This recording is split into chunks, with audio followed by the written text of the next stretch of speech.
All right, so I get to do this. I get to go, hi, everyone. My name's Kitasha, and we're going to be doing an episode. We're calling this thing, we're Resync for now, because I couldn't think of anything else to call it right off the bat, but I figured... Skunkcast. No, we're not calling it a podcast.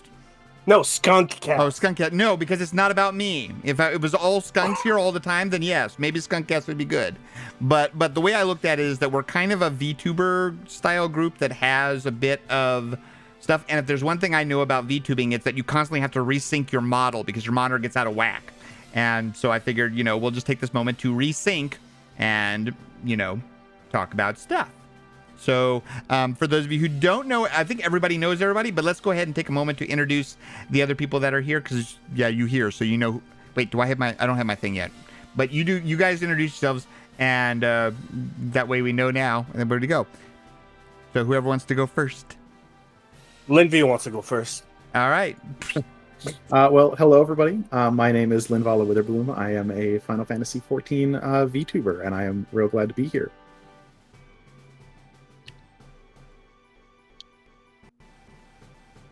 Oh, good Lord. And you're Bunny. I am a bunny, but you can kind of see that by the ears, Yes. Now I'm big. Hi, I'm Popata the potato. I'm a potato. I'm a Lullafell. I'm a gunbreaker. I have Thancred himself telling me I'm the best gunbreaker he's ever met. So, in recording. So, take that. Oh. And I play Final Fantasy 14, and I retro games once in a while, which I should do soon. I have Castlevania to play for Halloween. Ooh, Castlevania sounds fun. Ooh, nice. Yeah, the original. And if I do beat the original, then Castlevania 2. Oh, I know. If I do beat that, ha ha ha. We're gonna do this really quickly because my computer is dying because I'm running too much stuff. Shock! I know my computer running too much stuff that never happens ever. Hey, I'm probably the least demanding thing on your computer right now.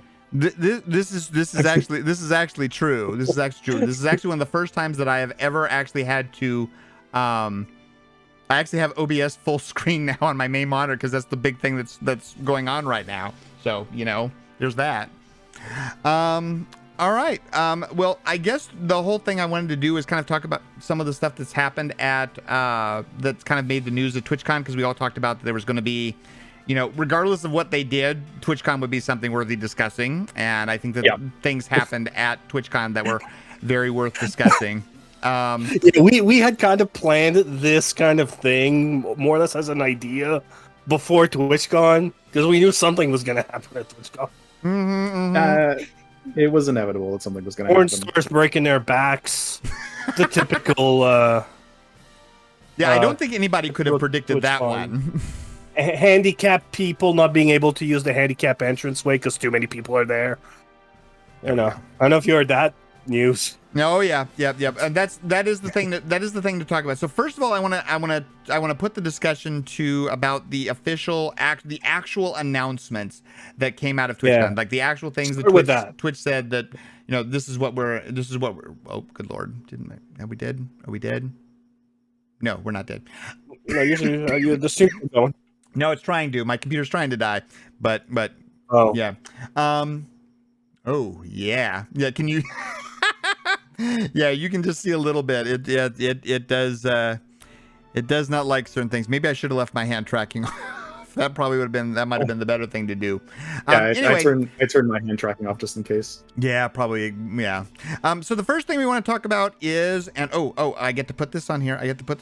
Let's do. Where is it? Hold on. We're gonna do this. Check this out.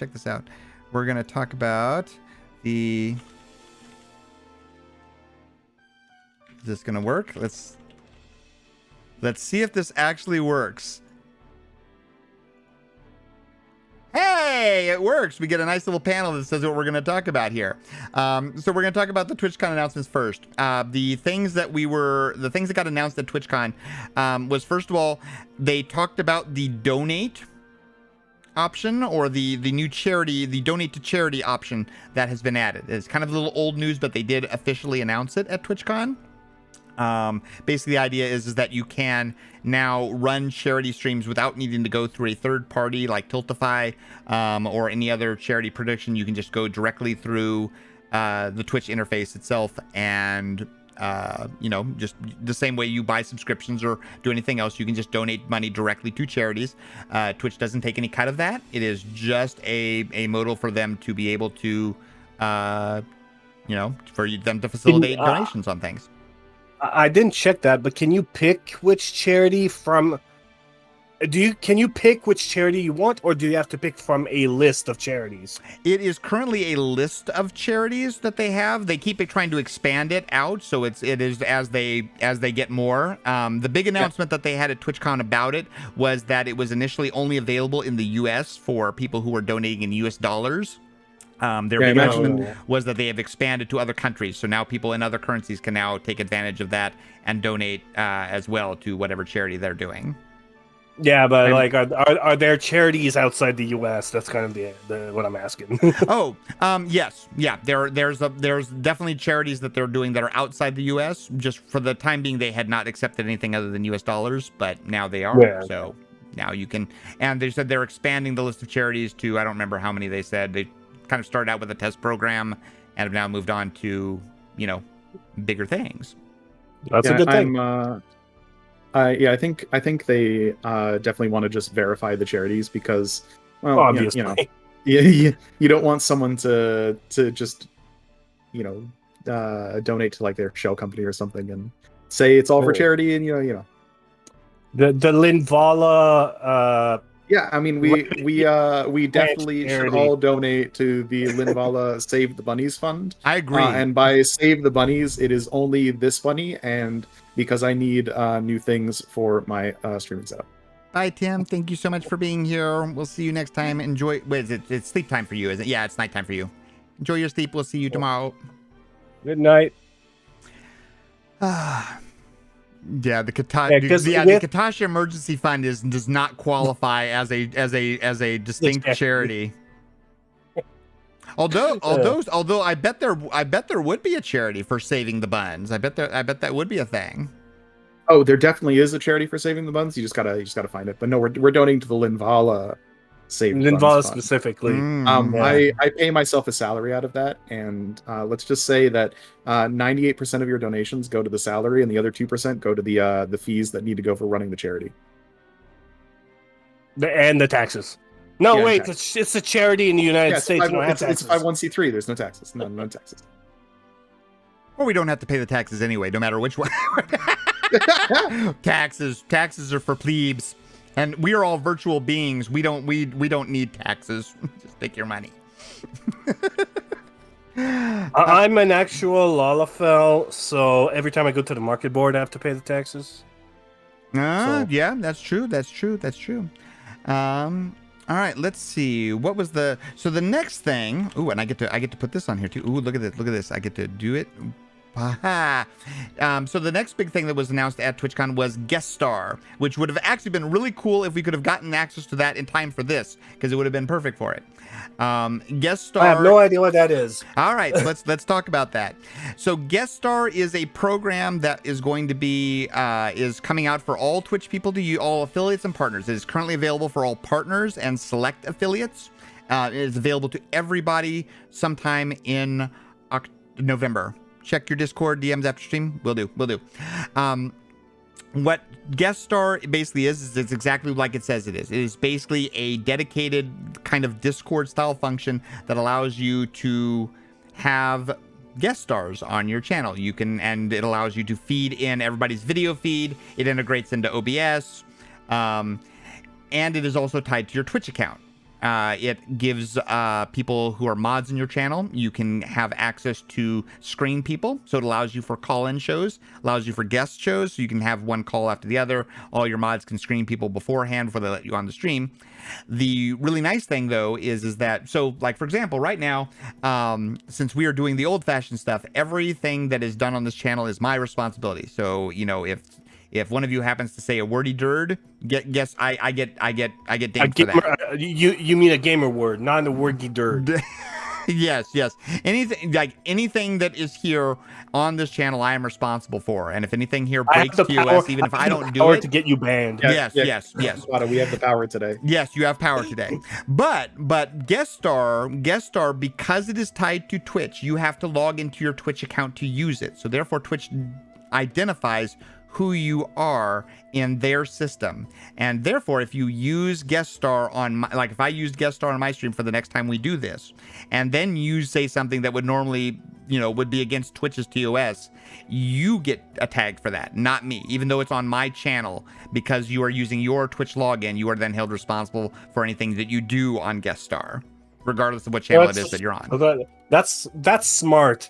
Though when you look at things, like Asmongold getting banned for something that someone said in Diablo Immortal's chat, are they really gonna give a fuck?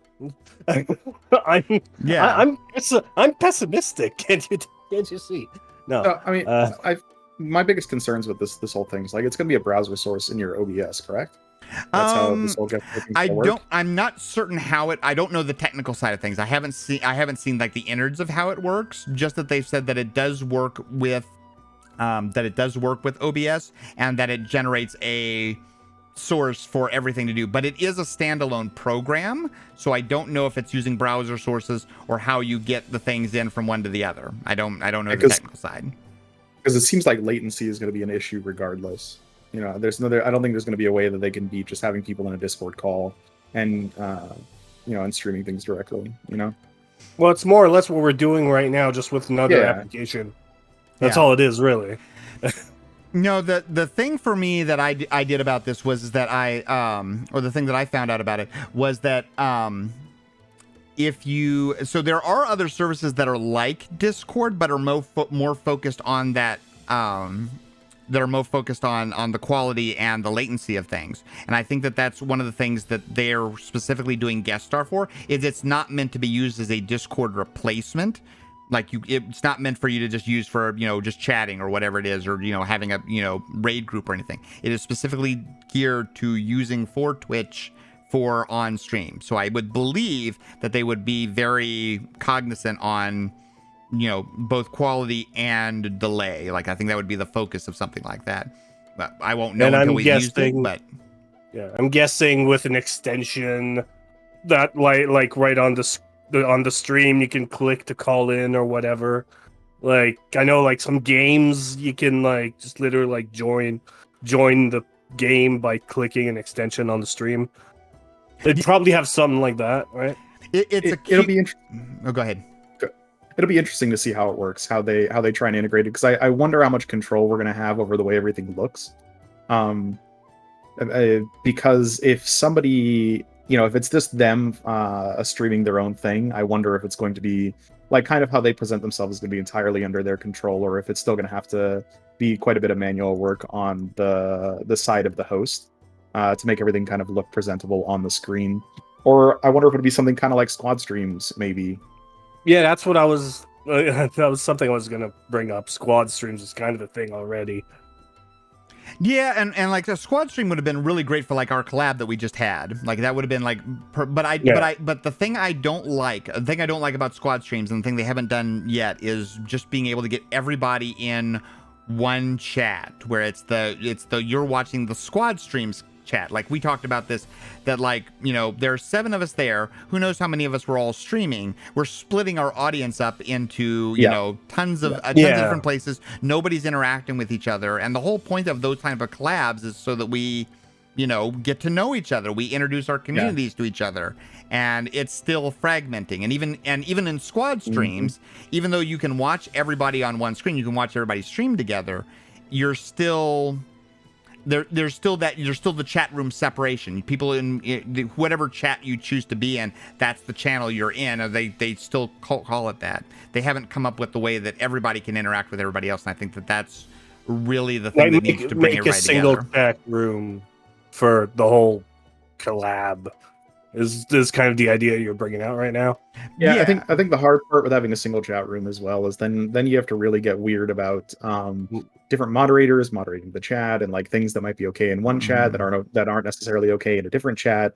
I think there's a lot of weird implications that are like edge cases that'll come with unifying those. Well, if somebody's already banned on what, say the 7 of us earlier, right? If I'm thinking like if one person is banned in one of our chats, they can't participate in that chat. Yeah, right? I mean that's if something happens in the moment, then yeah, like who bans who from where and how and who has authority and unless it's like a host, and you could say this is Kitasha's event. Okay, we're all coming together, but like Kitasha's team has power with that. Kai, Oren brought out there's already shared bans right now. Yeah. No, Kai, hold on to that thought. We will talk about that in a moment. We're gonna get to we'll get to the foam pit in a bit because that's all that stuff is in a whole other ball wax. But we are gonna.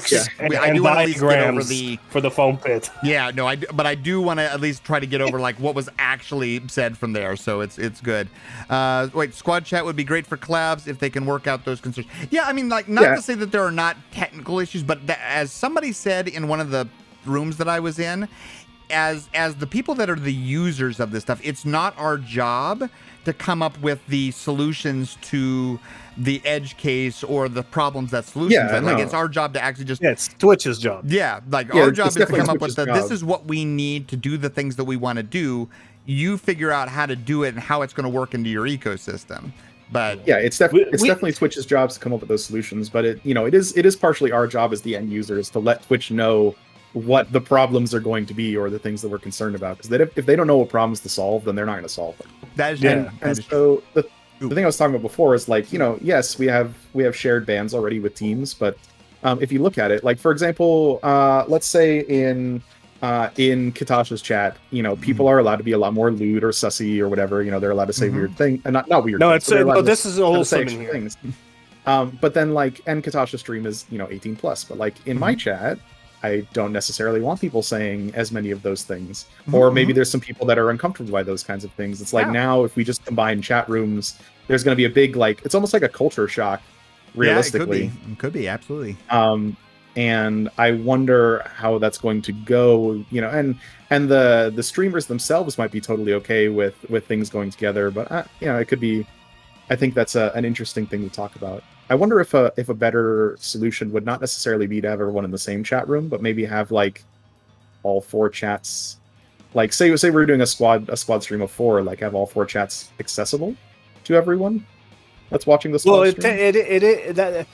Technically all 4 chats are accessible to everyone if they go on your page and go to your chat. Yeah, they'd have to all open 4 windows. That would be in 4 windows. But I mean, okay, so like if you look at your stream chat currently, right? There's a button that lets you cycle through the people that have like your highest donators and then your highest bit donators, give subs and bits. Imagine if there was just like a big arrow next to your chat window and you could like click over to the next person's chat. And you could like close one of them if you don't want to see that chat, or you can open back, or you can join all 4 of them and you can just cycle through them, So they're still separated, but everyone is still able to access the other chats if they want to. Yeah. It's something they need to think about, but I think it's nice to talk about potential solutions, but deep down, it's whatever they need to figure it out themselves. Like Twitch. Because right now, if this was going on like a month ago, I'd be hosting this right now, right? But that doesn't exist anymore. Yeah. Well, yeah. Here, 1 sec. I'll be back in 1 minute. Sure. So I always forget how that looks whenever VTubers go away. It's like, okay. Note for next time, and you're gonna die inside. Yeah. Maybe just have something to cover it if they go AFK or whatever. No, it's fine from there.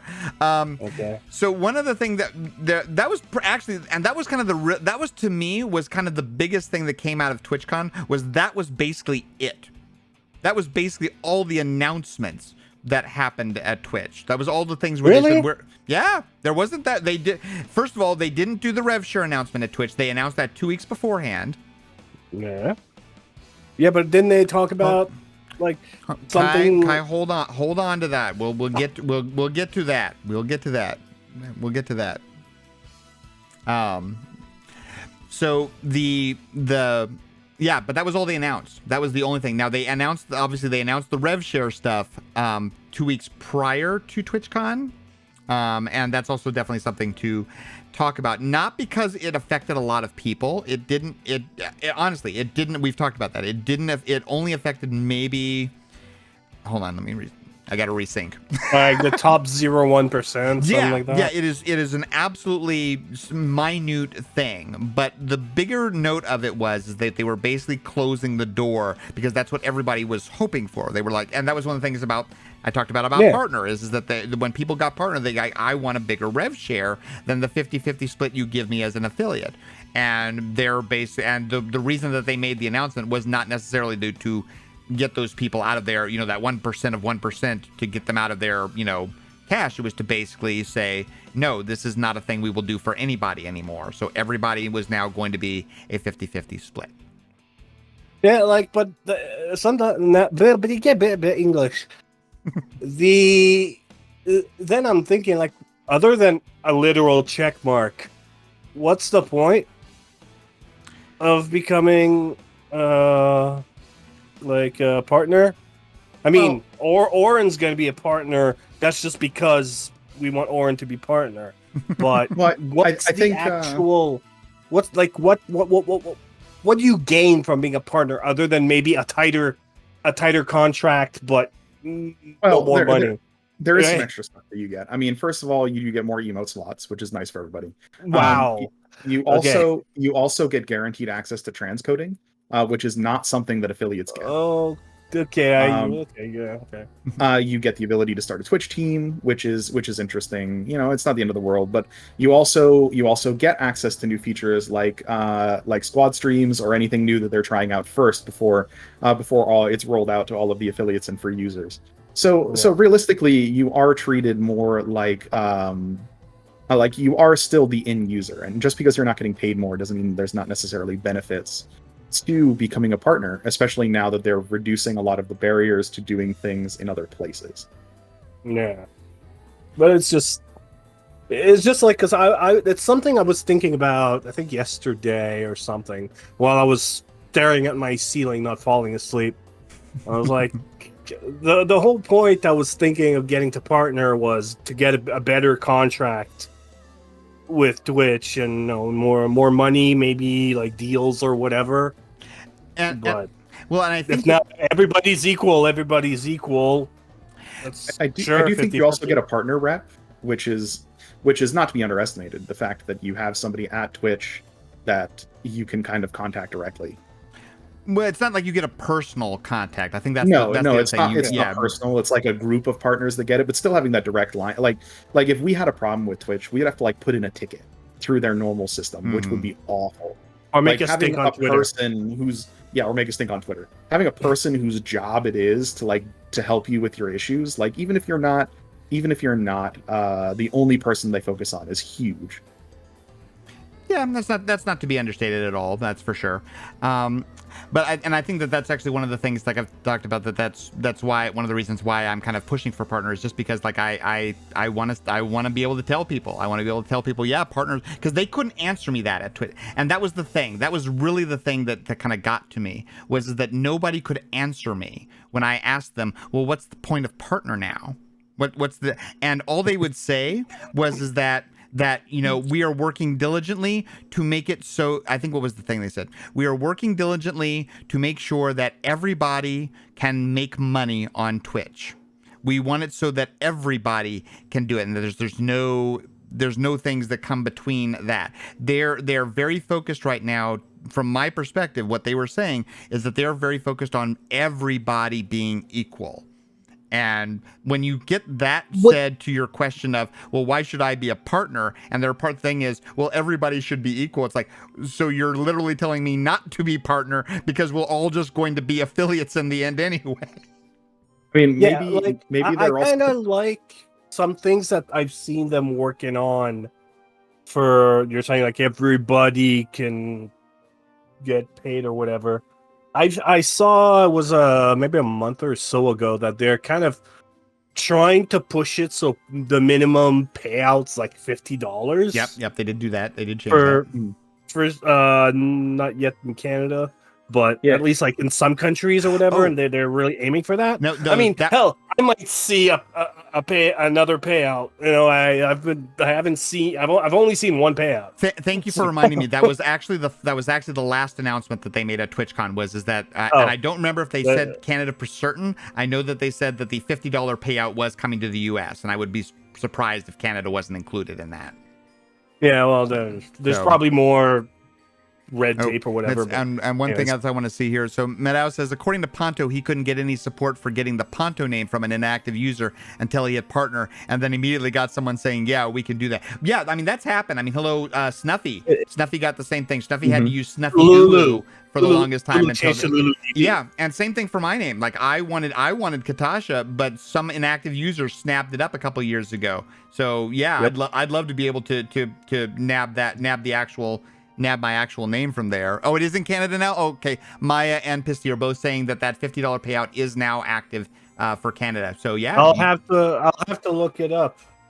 Yeah, I'll have to look it up and see my Lobo. Yeah, the person who's been the Lobo name has been inactive for 6 years. That is a thing. Yikes. That is a thing that I think should happen. Like I know that, and this is the thing. Like they had a thing where they said if your name is inactive for a year, we're going to release it at that point. Somebody else can grab it at that point. Of course, that's not what's happened at all. But I have my old account of my old internet's identity still out there, and it's still the account still exists. Yeah, right. I like back then. Back then I tried to delete the account or disable the account, and I couldn't because I was not partner. I was affiliate. Oh yeah. I was like, well, No, you can't delete your account. It's your affiliate. Well. Yeah. Well, I mean, you can turn off affiliate and then delete it. But I wonder if some of these inactive accounts are still not deleted because they're subbed to someone. And like I actually went back recently, and my original Twitch account before I started streaming and moved all my subs over to here was still subbed to one of my old friends. And so I've been paying double subs for like a year, almost a year at this point. Oh no, not a year, about like 6 months, at this point. Yeah, and it's not the end of the world. I mean, it's going to somebody I know and I'm friends with, so it's like whatever. It's like having a tier 2 sub, but Well, I think I've seen this before. Like, I don't think the companies are kind of worried about that too much because what they basically can do at that point is the same thing like they do with like Final Fantasy housing, where it's you're not logged in, you're not subscribed. Oh, we're gonna send you an email. You're about to lose all your stuff. We're gonna put this person on the thing. You're gonna lose your house. All right, you're about to lose your house. 5 days and you lose your house. All right, you lost your house. Yeah. Because I think that's. I think that but Twitch doesn't want to lose sub money. No, true. But also we've talked about this and that's one of the things that they constantly brought up about the rev share is that sub money for the people that they're concerned with, sub money is so small. It's such a small part of the pie. The biggest part of the pie now is ad revenue, and they're really pushing that, which is why I've always why I've now said that their biggest thing now is that expect to get and there was another announcement today, actually, on that subject, too. So one of the things that they have started pushing out is ad bounties that you get. If you are big enough, you start getting... so let's get everybody caught up. So right now, as a Twitch affiliate and partners as well, you get an increased ad revenue share if you agree to run a certain amount of ads on your channel every hour. Yeah, like 3 minutes of ads every 8 minutes, something like that. Yeah, I think the rev share is 3 minutes of ads every hour. Hey, Fanon, good to see you. Yep, hi Fanon. Yeah, I know, but you can make it 3 minutes of ads every 8 minutes. Oh yeah, Yeah, I you mean, can It's an option. you can go crazy with ads, but 3 minutes of ads every 1 hour is the way to get the, I think it's a 55% rev yes, share, yeah, and Something also like it that, totally disables pre rolls on channel. yep. Those are the two benefits for having 3 minutes of ads every hour. Yep. At least that's a benefit. At least that's a problem. In quotes, problem solved. In quotes, the fucking the fucking pre rolls. Yep. I don't think. Yeah, nobody likes the pre. Well, that's the thing I mentioned on mine. But regardless of that, that is their current thing. But they have an additional program on top of that for if you have a certain amount of viewers or if you're hitting a certain amount of CPMs on your channel, is that you get bounties for it. So if you are if you agree to show, I think the example they gave was if you agree to show 2 minutes of ads on your channel, they will pay you an extra $100 at the end of the month if you did that the whole month. If you agree to show 3 minutes of ads, they'll pay you an extra $200. And if you agree to show 4 minutes of ads, they will now pay you an additional $300 or $400 or whatever it is. Yeah, but apparently that the amount they give you and the amount you have to show is dependent on your performance. So if you perform better, they're going to expect better. Yes. Actually, and if you perform even better, they're going to expect even. It's like, oh, you did great this quarter. We expect you to do better next quarter. Okay, then you did better next quarter. You expect you to do better, and then if you start slacking off, then it's like, now you're slacking off, even though. Anyways, yeah. You understand what I'm saying? No, yeah, no, and that was the thing that got put out to either today or over the weekend was that if you accept, Maya was right. That if you do these banners, that if you accept a bounty for a month, your next bounty for the next month will be higher. It's going to increase your number, so you will earn more. You will definitely earn more, but you will be required to show more ads, and it does go all the way up to showing 10 minutes of ads per hour. To get your bounty, and it increases as long as you continue to accept the bounty every month. So if you accept 2 minutes of ads for $100 this time, you will be required. If you want to accept the bounty next month, you will have to accept 3 minutes of ads, and you'll get $225. So the numbers go up. They will pay you more, but it looks and it feels like to me like they are trying to figure out how much they can push people to show ads, and they're trying to look what's the pain point, where are people going to stop accepting money for showing an increased number of ads on their channel. By the way, hello Foxy, nice to see you. How are you doing? Hello, Foxy. Let's see what did you say. Let me read out the comment. Yeah, I just look at ads as a necessary evil. Twitch, above all things, is a for-profit company. They want to make money, so ads just come with the territory. I look at ad breaks as a good opportunity for me to step away and take a break and let viewers know that they can also take a little break. Yes, I agree. I totally. Sorry if I'm coming in right away. Go for it. I totally agree with that. It's necessary. They need to make money somehow. Okay, it's Amazon, but even Amazon needs to make money. Jeff Bezos. Anyways, but like the lack of we have some control, but sometimes it's like, oh, I'm playing Final Fantasy 14. I'm like, okay, I'm thinking in my head, I'll go take a break after this dungeon. And then like in the middle of the dungeon, ads play for everyone. Like, oh, great, I'm in the middle of the dungeon, whatever. Yep. And then that's like, oh, crap. And then I finish the dungeon. I'm like, okay, I need to go to the bathroom, whatever. Oh, I can't even play ads because an ad just fucking played. Yeah, it's right. It's like it's the problem. Yeah. It's the problem with live content where that doesn't have quite so much of a structured thing. Like when it's TV stuff, you kind of have those natural ad breaks built in, and in certain types of gameplay, like competitive or esports, then it's kind of built in that you're taking breaks every so many matches. Yeah. But how many of the people here? Thank you so much for the raid. It didn't play this because I don't have the things on. I don't have my alerts on this new thing. I don't see them. Oh dear God, Skylar, thank you so much for your raid. Hello, welcome. We don't even have the shout outs on here. This is awful. What a scuff thing. Wait. I did it for you. Wait. What did you do? I don't see. I think Popata coded. Skyra. Yeah. Yeah. This is what we do. The whole like.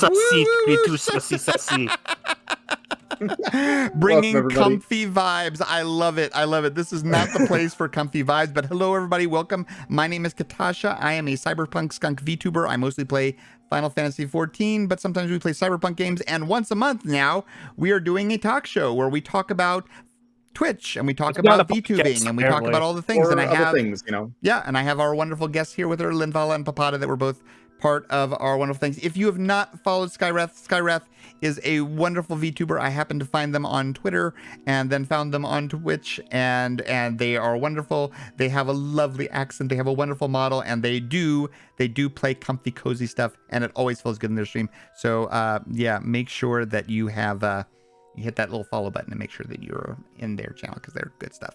Let's see. I want to read I like the Kitasha's idea the other day about talking about giving the choice of seeing ads to individual viewers instead of having it baked into the channels. I still like that idea. I don't know how feasible it is, but I think that the problem for me about ads and the way it gives a negative experience is because it takes control away of the experience from the viewer and partially from the streamer too. The streamer, yeah. Yeah, and oh, go ahead. No, well, I want to circle back to what we were talking about before the raid. No. Because I did a semester and a half of what was supposed to be film school, but it was actually television school. Back before the internet became a thing that people actually used for that, like before the Netflix. And like we learned to do live television and whatnot, right? And we like we had like tight schedules on this is an ad break is coming here. So, you know, like let's say you're you're having like you're broadcasting a live interview and there needs to be an ad in 30 seconds. The host knows, oh, you got 30 seconds before the ad, so they like the whole team is prepared for that 30-minute the ads in 30 seconds. Then the host can go like, all right, we'll be back later where Kitasha will show us the boobas. And then fade out and insert ads, but it's not something we can really do on Twitch necessarily. So I think realistically, if Twitch wants there to be a higher, less pain and a higher acceptance rate for ads, they need to change the culture around the way that streaming works, and they need to get it to function more like TV. Well, if they could use the new thing that they're coming up with, where they're suggesting the way that people run their streams to kind of get people to do those kind of 30-minute to an hour segments, and then they get them to stop and say and say, okay, we're going to play it, like you cannot control it, we're going to play an ad every half an hour, every certain amount of time. Then the streamer can structure their content a little bit more where these breaks may become a little bit more natural, and it's not as jarring for the audience to have to do something about that. It's time for everybody to go to the bathroom. So first of all, I want to read that the Skywrath had a wonderful thing. Said an ad literally played right as I was ending stream and doing my goodbyes. Classic Twitch. It's like, that's the thing from there. The thing that I remembered most though about TwitchCon, and the thing that kind of like a little bit disturbed me about how they were describing the ads, is they were looking at streamers to change the dynamic. They were looking at streamers to actually say, you know what, you have to go back to your audiences and you have to convince your audiences that they need to watch the ads because that's what's going to get you paid, because we're not going to do it. Speak. But they're like, you know, you need to go and tell your audiences that, you know, if you watch these ads, this is how I'm going to make money. And if you can't afford a subscription to my service, then this is how I make money from you. So please watch the ads, please put up with them. And I like that kind of, to me, it almost felt like it was talking down to, and I don't. It's the opposite of YouTube. Yeah, like so, YouTube, you cannot tell people to watch or click your ads. It's against their terms of service. Yeah, like. And here on Twitch, it's like, oh, tell your viewers to watch your ads. Yeah, like. Yeah, let's see. They want the streamers to normalize the longest ad breaks possible too, using streamers as a buffer. And I think that the problem, well, for one thing, I think we all, like, I've turned off ads for the most part on as much as I can on my channel. For me, I am perfectly fine with eating the revenue that I would have gotten from it, because to me, it's all about the experience. I'd rather have a better experience for it than otherwise. But I think, and you're doing pretty good. You're doing pretty good in subs too. I don't know your numbers, but I mean, you're not starving for subs. No, right? but I'm not. But as I've said, I don't even. Subs are nice, but I don't. They're like, I'm not here to make money at this point. I am just here to have a good time, make some friends, have good experiences, and share that with people. And so to me, all the ads do is just get in the way. And even I've talked about that, how like the time that I ran ads on the Twitch schedule, I've never had so many complaints about ads in my channel. Other than that test time. And I actually told Twitch about that, and they were very interested in that, because apparently most streamers are taking it. They're upping their ads, and they're getting that higher rev share, which is good. I don't. Well, go ahead. No, that's all I had. No, I don't think I'm at that 55% whatever rev share thing, but I haven't really touched it. So maybe I am, because I was defaulted into it.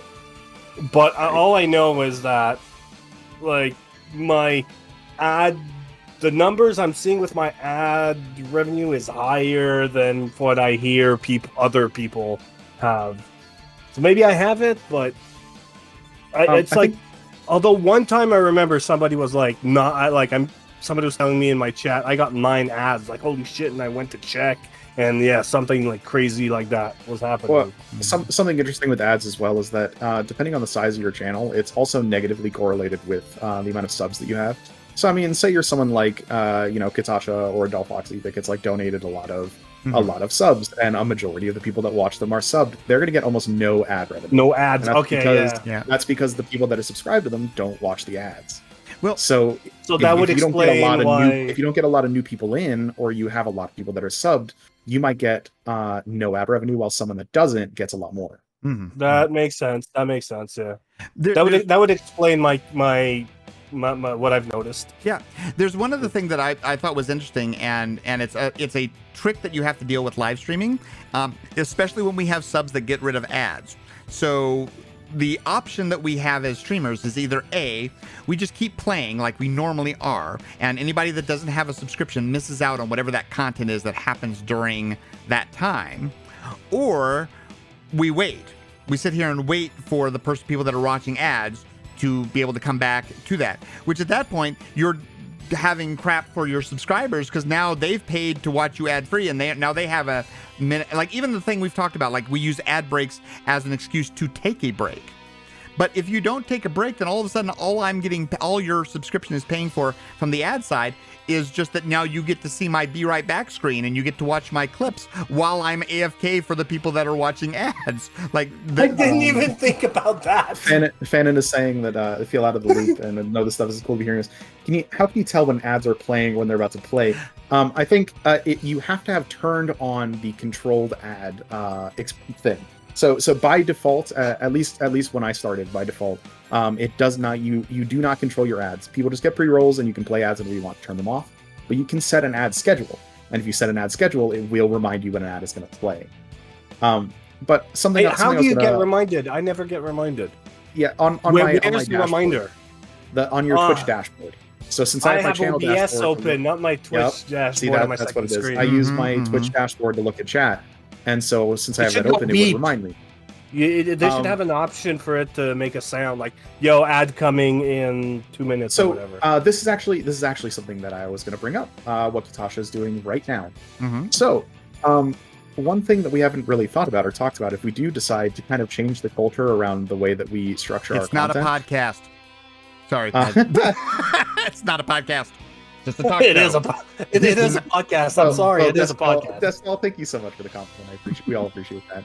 So the thing I was getting at, though, is that there are so many times where we have breaks in content to do things like shout-outs for people, or to do things like thanking people for donations, or just talking to someone new that's come to chat that you want to talk to. I mean, there's no reason why when a structured ad is going to play, You can't wait until, rather than interrupting your general content, wait until one of those things. If you don't necessarily need to go to the bathroom or refill your water or whatever you need to do, that could be the time where you say, okay, now we're going to do the shout outs for people that came in, or now we're going to talk about, we're going to take this minute and a half to thank the people that donated or subbed, or, welcome everybody that's new, or just in general, just chat with your subscribers and make it seem like, a special moment that they get access to that the general watcher doesn't, because the general watcher is singing an ad. Mm-hmm. If we would get better notice of when the forced ads are coming. Well, I think there's nothing that Twitch can really do about that, because they're expecting people to use their dashboard. That's where all the buttons are. Yeah, I know, but it's like, control your stream. That's where everything's going. So they know that, like, I have like 3 monitors, one for chat, one for OBS, one for my game. Mm-hmm. Right? That's it. So my I don't have space for like the dashboard that I only use when I'm going off on or offline. Or when I'm changing my stream title. The Twitch dashboard is incredibly like piecemeal, I guess you could say. Like, you could break it out into a million pieces. Like, you can customize it as much as you want. So that's where I actually read my chat, is from my Twitch dashboard, and it has like my activity log of what's gone on. But I like, I can take off like the numbers at the top, or I can make the quick actions, a bit smaller. So it is a really powerful interface that you can have, that will have chat and all the stuff like that, and give you custom buttons you can set up as well, almost kind of like a mini stream deck. And it tells you 10 minutes in advance before a scheduled ad that it's going to play. It tells you at 10 minutes. It tells you at 5 minutes, and you get the ability to snooze ads if you don't want them to play immediately. What they should do is like tell you at 10 minutes and give you a countdown. So if I'm not looking when the 10-minute warning comes up, and I turn my head to look, then I can see, oh wait, okay, the countdown's coming. Okay, I'll prepare.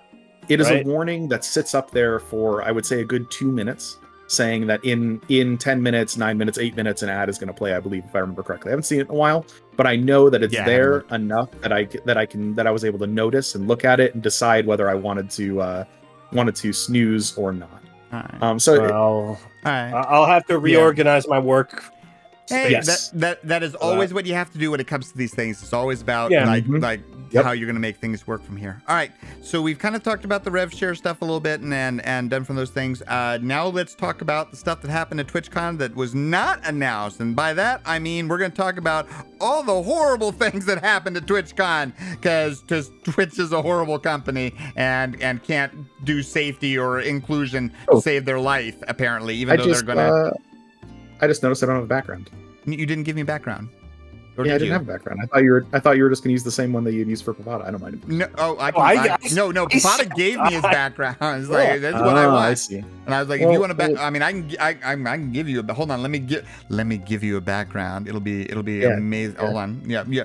All right. So let's talk about. So I'll let you guys talk while I do the background stuff. Let's talk about a foam pit, shall we? Oh, pitch. I'm gonna. Can you show pictures? Probably, but it's probably not a good idea for me to try and do while I'm editing the stream. So, okay. So because I got like 2 websites here. I'm just gonna really real quick, like when it comes to foam pit regulation, right? Because to bring the news up to date with what happened. There's one. PitCon 2, Revenge of DashCon. Yes, I'm waiting. Exactly. I'm waiting for the Internet Historian video. It's going to be legendary. Oh yeah, it's gonna be great. Gamer from Mars already did one. Gamer from Mars usually waits a year to talk about that stuff. Anyways, okay, I have one website that's how do you build your foam pit? And the other one is, how do you fall into a foam pit, right? Because you got to think about both sides, right? Yes. How you're expected to fall into a foam pit without hurting yourself. But just looking at I sent that picture to Kitasha early on of what a regulation pit looks like. And I just said, like, does this, because I asked Kitasha, I was like, did you see the foam pit in person? And then they said yes, because it was like right in the middle, apparently. So I was like, okay, did it look anything like this? And then I sent a picture, and the only thing Kitasha responded was, Yep, that's all I had to. By the way, Lindsay, you get your choice. Would you like pink, purple, or orange for your background? Definitely purple. Definitely purple? All right. Yeah. Anyways, So in terms of the news, basically, there's a streamer / ex porn star.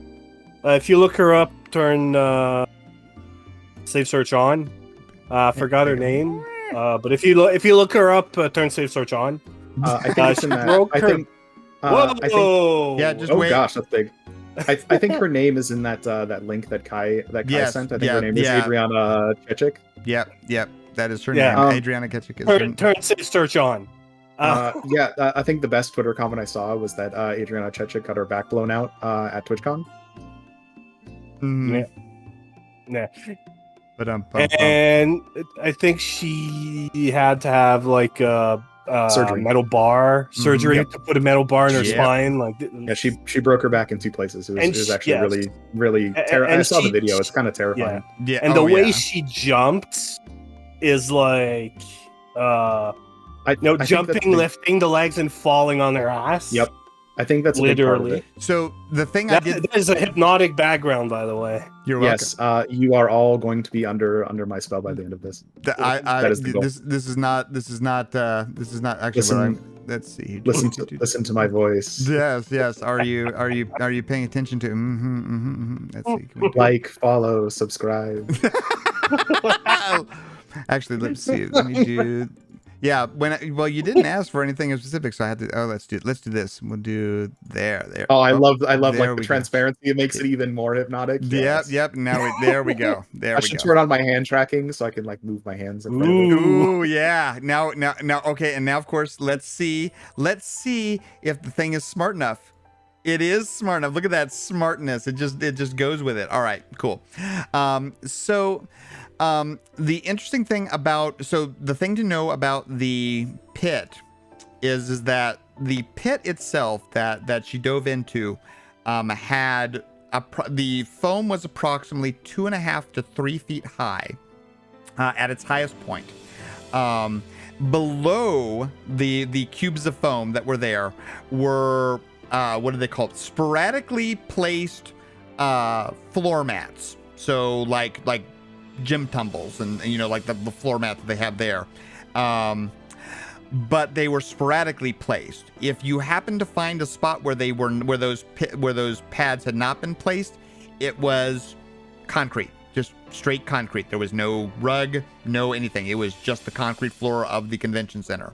So, and that's I obviously said what 2 surgeries apparently. Oh yeah, that yeah. She's going back for more. I think that she finally was able to take her first steps. I saw the last couple of days. So, So try. there are. I'm gonna send you a DM with the picture that you laughed at.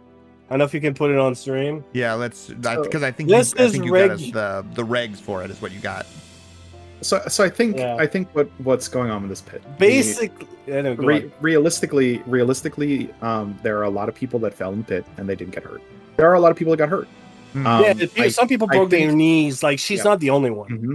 I think the intended use of the pit was to be a place to fall after whatever, like the inflatable jousting fights, I think is what they're called, for the we all done at fairs. And I think that they were not expecting people to be jumping from higher than those platforms were. How can you not be expecting it? Because I'm gonna play lawyer here. I mean, realistically, it seems like it was. Yeah, realistically, it seems like it was set up and no one really tested whether it was safe. Like they didn't. It was probably some intern or a person in charge of like making something look cool, and they didn't really talk to the safety people that said, yeah, this is what we need to do to make sure this is safe. I will say here's the thing that bothers me the most about it. It's not that it wasn't set up that way. Like sure, like you try to set up something fun, and to be fair, if I remember correctly, they were not the only foam style pit where you were doing these things. I think Wendy's had another similar thing set up in their booth that was kind of like a bouncy castle where you could, push people around and fall into stuff. Obviously not from that height, and it wasn't. Yeah, from but there. if it's a bouncy castle, that's different. Yeah.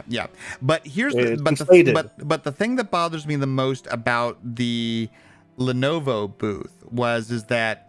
As you mentioned, she was not the first person to get injured in the pit, and she was not the last person to get injured. She just was the most person. And that, to me, is the problem, is the fact that once people started getting injured, that should have been a clear sign to somebody like, oh, there's a problem. We need to do something about this, or we need to shut this down immediately. Right. And the fact that the foam, and here's the other thing, she got injured on Saturday. That thing happened to her on Saturday. They did not shut that thing down until Sunday, which means that it was still insane. That it was still operating that whole time. That to me is the real problem. That to me is the problem that's going to be where there's negligence gross involved. Negligence. Yeah, it's gross negligence. Like an injury like that, you shut it down. Yeah, especially how public it was. Like, I mean, come on. Yeah. Like, why was that thing still open? Yeah, it's ridiculous. All right, so let me pop this image in that Popata has sent, because Popata has basically sent, if I understand this correctly, this is the this is basically the OSHA regs for what a foam pit needs to be, or the general idea of what if you're going to make a foam pit on, for whatever it is, this is what it needs to entail. Let's see if we can we pop, where'd it go? Hey, well, is it behind me? Because I think I'm still in center screen. No, I put the image, and apparently it went to another. There we go. We'll just put it there, so that it was probably on a different scene from there, so everybody can see this from here. And this makes a lot of sense from an OSHA standpoint. It basically, you need to have 6 to 8 feet worth of actual foam balls or foam blocks, whatever it is, to absorb something, and then you have a trampoline bed underneath it. A trampoline bed would have done wonders. Right. Yeah. And with a minimum of 3 feet within the 6-inch springs, and then a minimum of 3 feet beyond that of a kind of bed beyond the trampoline bed. Yeah, if they had a trampoline at the bottom, then even if they had too little padding, people still wouldn't have gotten hurt because they would have bounced on the trampoline. Right. Yeah. Right. You can fall from 4 feet onto a trampoline and be fine. You'll bounce. It'll look kind of crazy, but you will be fine. Yeah. And so, this was obviously not set up this way. I mean, not at all. According to Kitasha, this is hilarious. Oh yeah, no. This when you ask if this is what they set up, because the base of the floor, obviously there's no holes in the convention floor, so everything is ground height. But you could have had it high enough. Right, for that. right. They could have built it higher, but the edge of the pit, so where those little red blocks are, the red blocks that are supposed to show where the edge of the pit are, those red blocks were knee high. That's where the edge of the pit was. And when I say, so you're already talking, and I say 3 feet. When I said 3 feet, I talked about where the foam was at its highest, because it was a mound of foam. So it got high at the top where the two people were, but the closer you got to the edge, it all sloped down from there. So at the point where sheep dropped off, you're not even getting that 3 feet. You're getting maybe 2, maybe 1.5 feet worth of foam blocks before you hit the concrete at the bottom. Yeah. There is no way that anyone should have been landing on concrete. Yeah, there's no way. And if they were going to have that, because realistically, you could have something like this, but they needed to have trained people on how to fall, because you can't just let somebody go in there and fall onto concrete and expect them to be okay. Yeah, it doesn't matter how much foam there is. Yeah. Like although I don't have a picture for it, I also have another tab open, which is like the USA Gymnastics risk stuff, and how to fall in a how to safely fall. Yeah, you could land on concrete safely, but it's just about being trained how to do it. Right. And no one's going over people with that. They're just basically they're kind of, please sign this waiver, so you know you're responsible for that. And the thing I did is completely useless. The waiver is not going to hold up. Here's the thing, and I loved Popata posted this video that a lawyer actually took a look at Attorney Tom. I've been following him for a while. I really recommend. He's funny and he's a lawyer. But the thing that he pointed out about the foam pit, or about the waiver, waiver is that you can sign away a lot of things with the waiver. You absolutely can. But the thing you cannot sign against is negligent design. And that's what the problem here was. Is you cannot say, oh, well, we designed this poorly, so, Yep, it is the good faith assumption when it comes to to signing contracts and waivers. You signing this waiver are assuming that the other party is acting in good faith. And if they're not acting in good faith, the waiver no longer stands. Right. That it is required that both parties act in good faith for a contract. Absolutely. So the other thing that got a lot of attention during TwitchCon, besides this, it didn't get quite as much press because obviously there was nobody injured, nobody was going to the hospital over this one. But there were lots and lots of reports about how Twitch staff and event staff took very much kind of a very bad look at ableism, gender identity, and all the kind of things that go along in that whole field of things. Which aren't Twitch, not to take words from bigots, but aren't they super woke?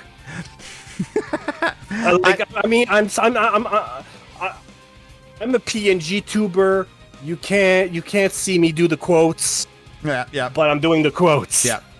I think right? I think that's why this is getting. I think that's why this is getting so much more press than it would under any other circumstance. Is because Twitch has made a big deal about how inclusive they are and how they give every culture. I mean, heck, even VTubers got their own week here just recently, and they're always doing things for Pacific Islander Month or for Black History Month. All these things where they feature all these people. Pride Month, whatever. Yeah. But there were lots of reports of things in the convention that looks at the top booba streamers on Twitch. Sure, let's call it woke. But there were lots of reports of people that were in wheelchairs that were not allowed access or were provided, very poor. I think one. My understanding of the wheelchair situation is that just. You can probably back me up on this, or at least explain if I'm right or wrong, is that getting into the convention hall itself was difficult. Just for anybody normally, there was a lot of people at the doors, right? Yeah, no, I mean, and there was also a lot of people, not able-bodied people, waiting to get in at the taking the wheelchair accessible door.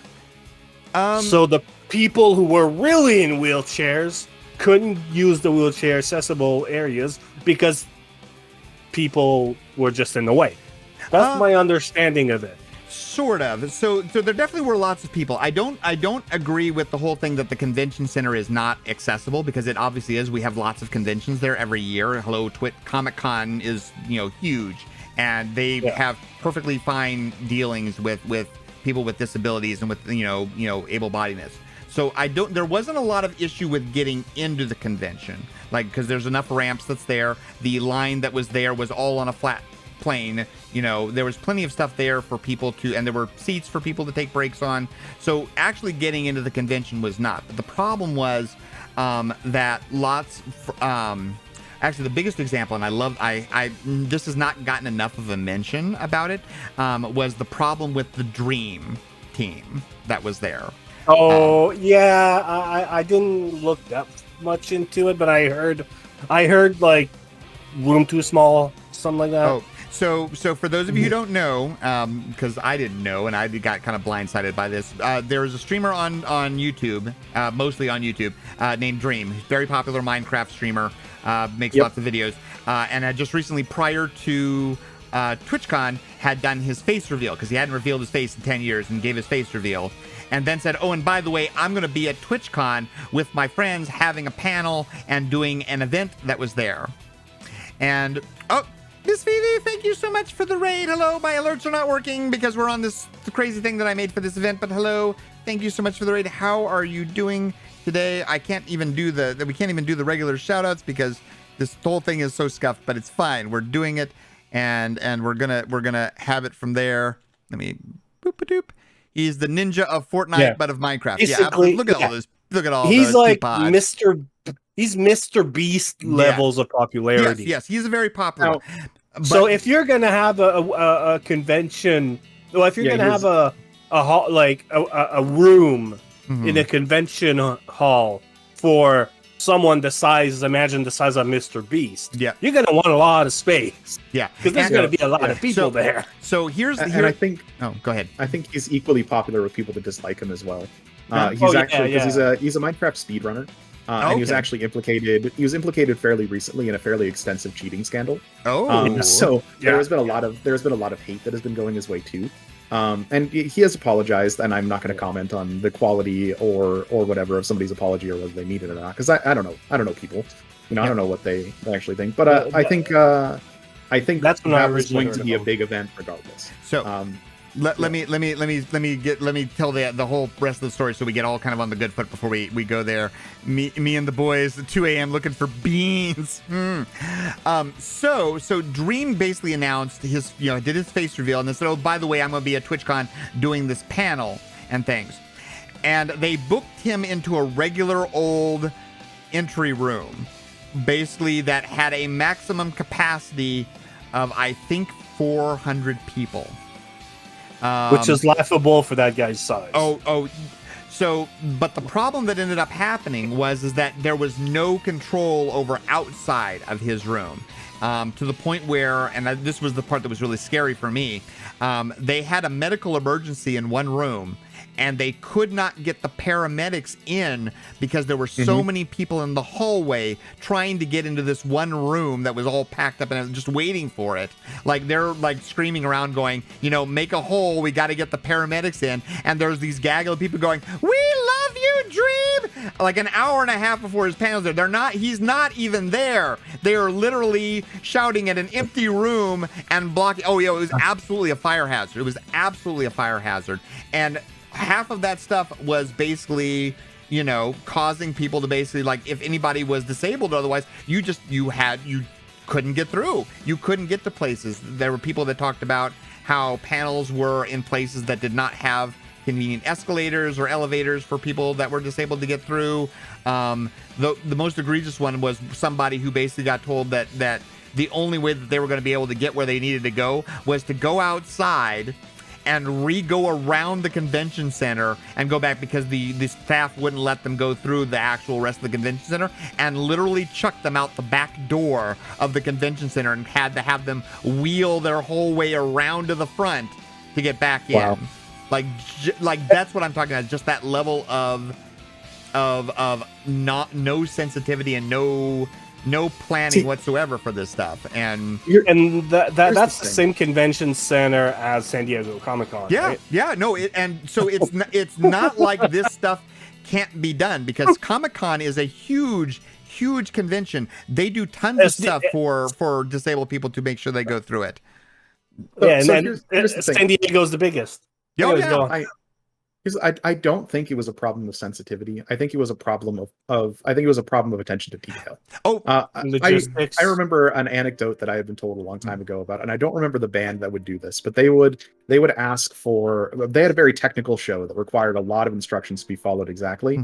So they would ask for, in their dressing room, to have a bowl of M&Ms while the brown ones picked up. Oh, yep, I know that. I know that one. Yeah, I reason- remember. I've heard The of that reason they somewhere. did that was it Van Halen that did it? I didn't remember I believe exactly. so. It which is Van band it was. Halen. I believe so. So, and the reason they would do that is because if there wasn't a jar of M&Ms in their dressing room with all the brown ones picked out, they knew that their instructions, and they put this like randomly in the middle, and they would know that their instructions were not carefully went through, and it would be unsafe for their band to do it. So they would go line by line through everything that needed to be set up. Yep. So what this seems like to me is I think what got a lot of talk, but was the misgendering of a couple of the panelists. Now, I don't think that was intentional. I think that was an accident.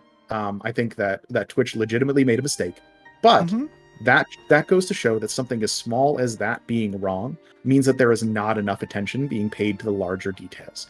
And so the people with disabilities, or the people that needed extra help, there was not enough attention paid to setting up the convention for that, because they couldn't even get somebody's pronouns right. Yep. No, I absolutely agree with that. I think it very much shows the lack of attention to detail. And when you are a platform that literally like points yourself out at that, like, that's why it's going to hit so hard for those people. is because, you know, you are building part of your identity on making those people feel cared for. And if you don't have if that's the thing that you stand on, and then you can't pay attention to that part of the detail, then what confidence do I have on you to pay attention to anything else that is not as important? Yeah. Well, no. The things that are, you know, like I'm not going to say that getting misgendered is not important, but like if you can't do that and that's something that you value, what's that say about your safety regulations? You're supposed to value. You advertise yourself as valuing that. Exactly. But like just basic safety regulations, like Oren said, it's a fire hazard to have all those people gathered there. The fact that wasn't dealt with, that they didn't have proper ways for traffic to go through, is insane. And the other thing, and this is a lot of things that a lot of streamers brought up. So originally, when TwitchCon was announced, they originally announced there was going to be no mask mandate whatsoever. And a bunch of people online they were like, no, because Anime Expo in LA didn't have mask mandates, so we're all back to normal now. Everything's great. Of course, never mind all the breakouts of COVID that came out of that. But enough people rose to stink about it that Twitch redid their thing and said, all right, we are going to have a mask mandate. We are going to require you to you're going to have to wear a mask in the convention, and you will have to provide either proof of vaccination or a negative COVID test within 72 hours of the convention. Which was enough. But a lot of streamers, like I know, like one of the people who I looked up to from last convention, Nega Oryx, said that she wasn't going to go because she had just had surgery. And she's like, I don't trust Twitch to safeguard me. I don't trust them to go through with there. And sure enough, the very first day that TwitchCon happened, man, nobody wore masks. People wore masks through the front door. And the minute they got in the convention, they all took them off and nobody did anything about it. Especially during that whole Dream convention, because that was happening on Friday and everybody was gathered up with no masks on. Everybody was like there was nothing. They tried to do better the days afterwards because they kept getting negative press about it, and they're like, you know, we're gonna do it again, and they got really stringent about it at the door, and then didn't care about it when people are off on the sides or when about walking through, or all you literally had to do was just, you know, if you wanted to just have a drink in your hand and you could walk around all day long without your mask on.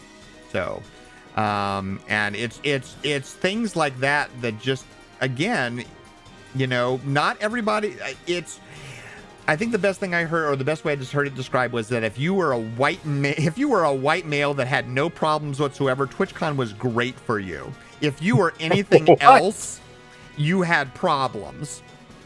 Oh my god! I think with the inattention paid to general safety or just flow of the event, I think it would probably was bad for everyone. Realistically, if you look back on it, there was probably something negatively affected about your experience because they didn't pay attention to everything they needed to.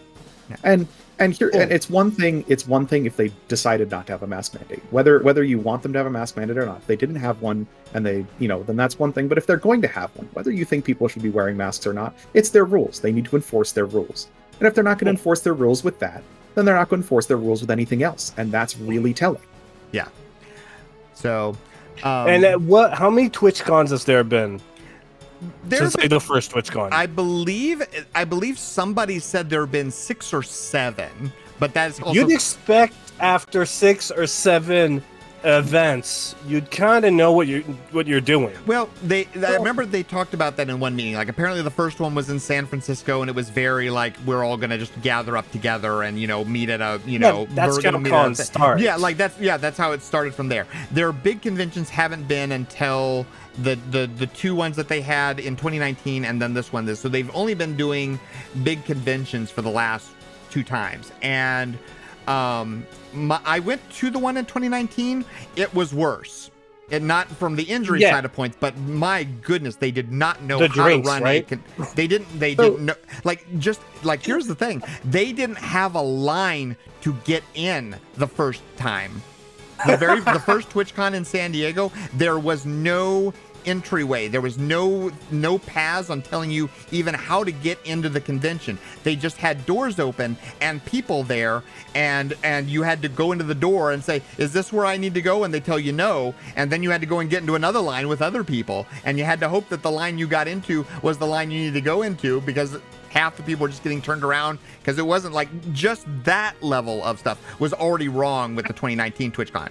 So they have improved. They did manage to actually make lines for people to go into the right doors this time and appropriately label those doors with entry for these people, entry for other people, blah blah blah. So they did improve, but their bar was so low to begin with. Yeah, well, I'm just saying, like, over time, like I've like there's a, well, now they're stopped, but there was like a local convention I used to go to, and it was a small thing, right? But like the first year was really rough. The second year, learning from some mistakes, making other mistakes. Third year, it's a pretty good convention. Shit happens, but it's a pretty good convention. Fourth year, nearly flawless. Yeah. And if you're saying like, what was it, 6 years, whatever? Like, come on. Yeah, but then again, they're also counting the ones that they do in Europe, which I'm sure that are thrown by a different, like theirs are going to be a different staff and things. So I don't think that they've had them succinctly in America for 6 years straight. But you still hear what's going on, like right there, like people, those guys at like Twitch Europe or whatever, they heard of all the crowd that happened in San Diego. They're not going to repeat those mistakes, hopefully. Yeah. So another thing to think about as well is it's been what, 2 years, 3 years since conventions really started to happen again.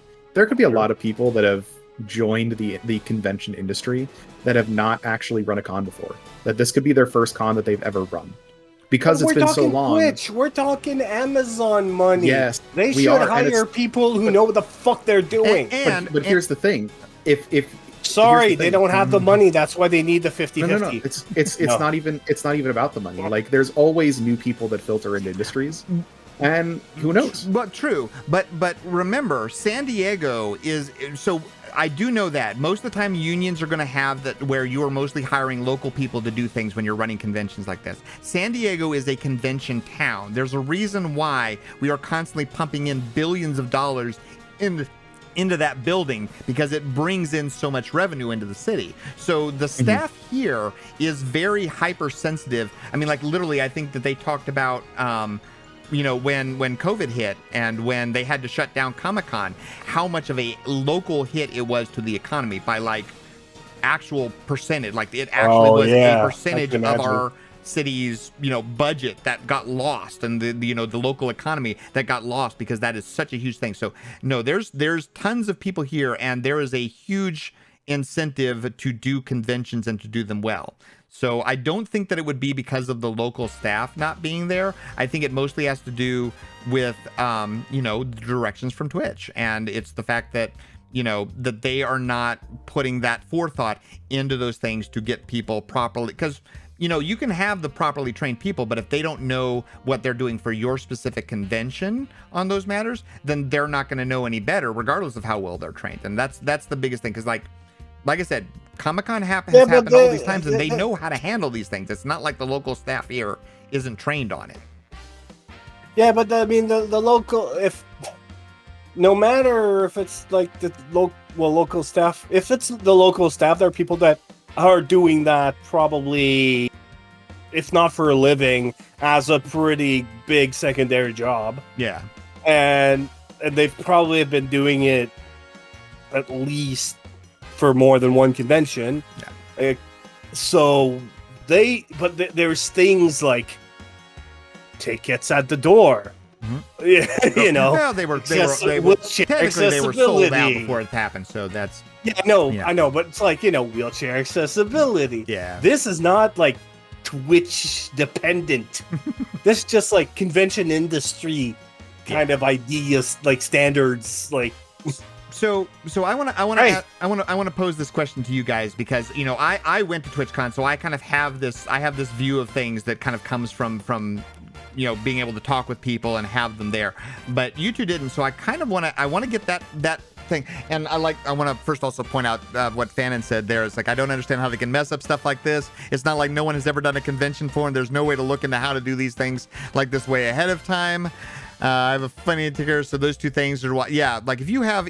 And that was a lot of what I heard from people, was that a lot of people did not want to go because they have health problems, and because Twitch has such a bad reputation with handling these things, especially at their conventions, that they're just not willing to risk it. But the thing I want to ask you guys is like, what did you? So you guys, you've heard what was happening at Twitch or what got announced at TwitchCon, and kind of heard all the stuff that came out of. What is your opinion of Twitch? Given all this stuff, like what thoughts have gone through your head after TwitchCon, after all the news that's come out, everything that got reported? What are you thinking about it? Are you talking about the company, the website? Yeah, just the whole Twitch experience. Like, as streamers on Twitch, what are you now thinking about now that you've seen what came out of TwitchCon? What announcements came out, all the debacles that came out? Like, are you feeling good about Twitch? Or are you feeling really bad? Are you all of a sudden going, well, YouTube's looking really good right now, or maybe it is time to start that OnlyFans, or are you like going, okay, well, I see where they're coming from, or I'm really doubling. Like, what are your thoughts post TwitchCon about what you've heard? Linvy, go first. I need to think. You want me to go first? Okay. So. I don't think it's really changed my opinion a lot on Twitch. I think that Twitch is very good at coming up sometimes with interesting ideas for things. And I think some of the things they've announced at TwitchCon have been interesting. And I think some of the things they had going on at TwitchCon are interesting. But I think that they are very poor at execution, and they are very poor at paying attention to detail. And I think that was very emblematic in what had gone on TwitchCon. It kind of encapsulated a lot of the thoughts that I've had. I think that Twitch is still probably one of the best platforms for streaming, regardless. And I don't think that's changing anytime soon. But I think that their lack of attention to detail is going to be the thing that takes them down if it eventually does. And it's so I wouldn't say that my opinions on Twitch have necessarily changed. More that they've just kind of been, I guess, strengthened in the way that I view them, where I am cautiously optimistic about things that they announce, but I never get my hopes up because I know it's going to have issues when it comes out. Okay. Yeah, I can see that. Popata? Okay. I need to put my thoughts into words here. Okay. I feel like, yes, it's the best place to start streaming because of how easier it is to start. Obviously, and to get to like affiliate where we're at right now, even though it still takes some work and some luck. Yeah. Like in my case, Oren never noticed me. I probably would have still been just a normal streamer. But I feel like they're trying to depend too much on other things. Like, how can I put this? Like, there's been a lot of push recently that's like, make sure to have like the company itself telling you, post stuff on our competitors to bring them here, right? Like, do TikToks. YouTube, whatever, post stuff on YouTube and then bring them over. Like, if I had a good YouTube following, if I had say 5,000 subscribers, say on YouTube, 5,000 subscribers, and I was pulling off good views on content that I create, I'd go stream on YouTube instead.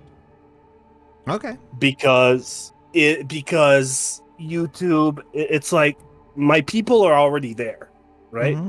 While Twitch is a good place to like to be a nobody and to like kind of start becoming something.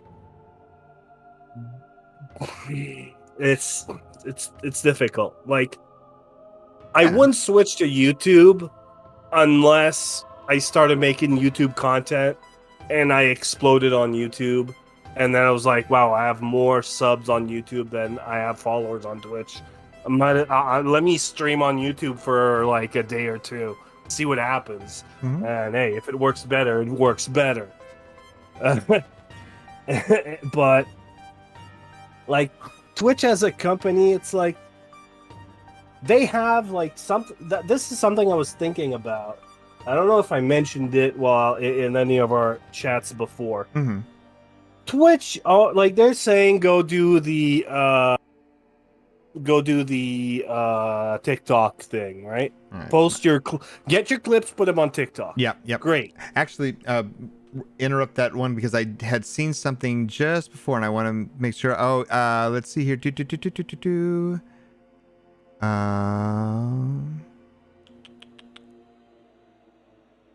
Tell me when I can continue. No, go ahead. I'll get my thoughts together for this later. Go ahead. Okay. But yeah, they're telling you, just going back, they're telling you, grab your clips, shove them on TikTok, get discovered on TikTok, bring people over. And I have like there's two things here that I kind of have comments on. Mhm. One, TikTok's not the demographic I'm looking for. I'm looking for more adult people. Mhm. So that's like, we have a demographic problem here. Two, hey, Twitch, you have years worth of clips from streamers from a long time ago. You've got all that shit. Why don't you make your own short form thing showing people's clips that they already have? So Right? I've got a couple thoughts about that. About the whole thing in general. Let's wait.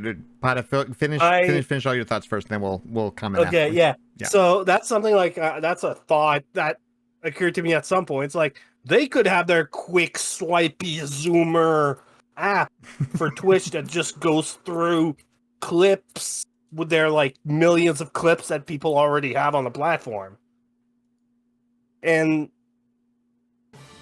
it's like the discoverability is so bad. It's so bad. But they could fix it. It's like there's a like when Kitasha, when you were over there at Comic-Con, I think I told you like find the guy whose job is to work on discoverability and ask him what his job is. You know, like what do you do for Twitch? Yeah. Exactly. And so I just have many thoughts. Now I'm starting to go on a rant. Yep. So I'll hold back for a bit. All right, Lindsay, what you wanted to add on to this for a second? So I think what realistically I think what it is that Twitch is still an immature platform. How long has Twitch been around? That's not what it is. It doesn't matter how long Twitch has been around, because Twitch does not have the investment and support that it needs to become a mature platform. And so as long as Twitch is continuing to not get that support and the investment it needs to realistically work on the deep systems that cause Twitch to function, it's going to stay an immature platform. The reason they can't do short form video content is because they don't have an algorithm for serving up things like TikTok does and creating that type of an engagement. The reason why they can't do ads properly is because they haven't invested in a mature ad platform the same way that YouTube has. So they don't have the things they need to do to be a mature platform, and they don't have the money or the support to realistically do that, because Amazon doesn't care about Twitch the same way that Google cares about YouTube or TikTok just has in general. So I want to insert something on this, because I actually got the pleasure while I was at TwitchCon to actually speak with the lead engineer that deals with all the VOD content on Twitch. And was very much kind of got to ask the question in that direction of basically, why are my VODs gone after 30 days?